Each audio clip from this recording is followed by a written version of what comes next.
নমস্কার বন্ধুরা, আজকে বানাবো চিংড়ি মাছের মাথা দিয়ে সবজি। এর জন্য লাগছে চিংড়ি মাছের মাথা তো লাগছে, আর লাগছে শিম লাগছে, বেগুন লাগছে, আলু লাগছে, পেঁয়াজ কলি আর মূলো। প্রথমে আমি কড়াইয়ে তেল দিয়ে দিয়েছি, এর মধ্যে আমি চিংড়ি মাছটা দিয়ে দিলাম। চিংড়ি মাছটা প্রথমে হালকা করে নেড়ে নেব, তারপর এতে একটুখানি হলুদ দেবো। হলুদটা দিলে চিংড়ি মাছগুলো দেখতে ভালো লাগবে, নাহলে একটু সাদা সাদা দেখতে লাগছে। তো একটু হলুদ দিয়ে, সামান্য হলুদ দেবো, দিয়ে এটাকে ভালো করে নেড়ে মুচমুচে যখন হয়ে যাবে চিংড়ি মাছগুলো, তখন এটাকে আমি তুলে নেব। এটাকে তুলে নেবার পর আমি তেলে আস্তে আস্তে কিন্তু যেসব সবজিগুলো দেখালাম সেই সব সবজিগুলো আস্তে আস্তে দেবো। এটাকে তুলে একটা আলাদা করে বাটিতে রেখে দেবো। আর এই যে সামান্য তেল দেখতে পাচ্ছে, এই তেলের মধ্যেই কিন্তু আমার পুরো তরকারিটা হবে। প্রথমে আমি আলু দিয়ে দিলাম, আলুটাকে হালকা করে ভাজা হয়ে গেল। ভাজা হয়ে গেলে আমি এর মধ্যে মূলোটা দেব, মূলোটাও হালকা করে ভেজে নেব একটু ঢাকা দিয়ে দিয়ে। তারপর এতে আমি দেব পেঁয়াজ কলি।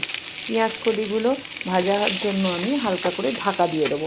সবই 1 মিনিট করে ঢাকা দেবো, দিয়ে দিয়ে তুলে দেবো। তারপর এতে আমি দেব শিম। শিমটাও ভালো করে দেবার পর এর মধ্যে আমি বেগুনটা দেব। বেগুনটা দিয়ে ঢাকা দিয়ে দেবো। এইবার এর মাঝে আমি কি করেছি, একটু মধ্যিখানে সব সবজিগুলো সরিয়ে দিয়ে তার মধ্যে তেল দিয়েছি, আর একটু পাঁচফোড়ন আর 2টো কাঁচা লঙ্কা দিয়েছি, আর দিয়েছি জিরে গুঁড়ো, ধনে গুঁড়ো, হলুদ গুঁড়ো, লঙ্কা গুঁড়ো। আর যেহেতু শুকনো মশলা, তাই সামান্য জল দিয়ে এটা ভালো করে মিশিয়ে নেব।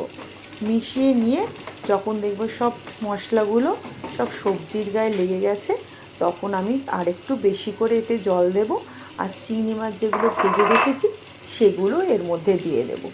দিয়ে ভালো করে এটাকে নেড়ে আমি 2 মিনিটের জন্য ঢাকা দিয়ে রেখেছিলাম।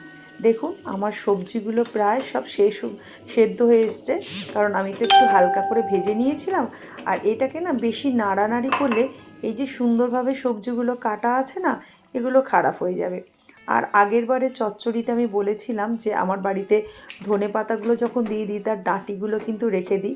এই চচ্চড়িতে দিলে খুব সুন্দর একটা গন্ধ বেরোয়, তাই ধনে পাতা ডাঁটিগুলো দিলাম।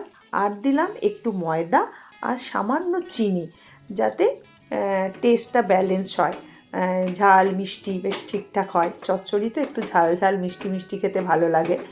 আর ময়দাটা আমি সবসময় দিই একটু মাখো মাখো হওয়ার জন্য। এবার এটার জন্য দিয়ে আমি 1 মিনিট ঢাকা দিয়ে রাখবো। ঢাকা দিয়ে রাখার পর দেখুন খুলে ফেলেছি। কেমন দেখতে লাগছে আমার তরকারিটা, এই চিংড়ি মাছের মাথা দিয়ে। আগেরবারে করেছিলাম চিংড়ি মাছ বেটে ফুলকপি, সেটা আমার রেসিপিতে দেওয়া আছে, সবাই পারলে একবার দেখে নেবে। আর এটা করলাম গোটা চিংড়ি মাছের মাথাগুলো ভেজে।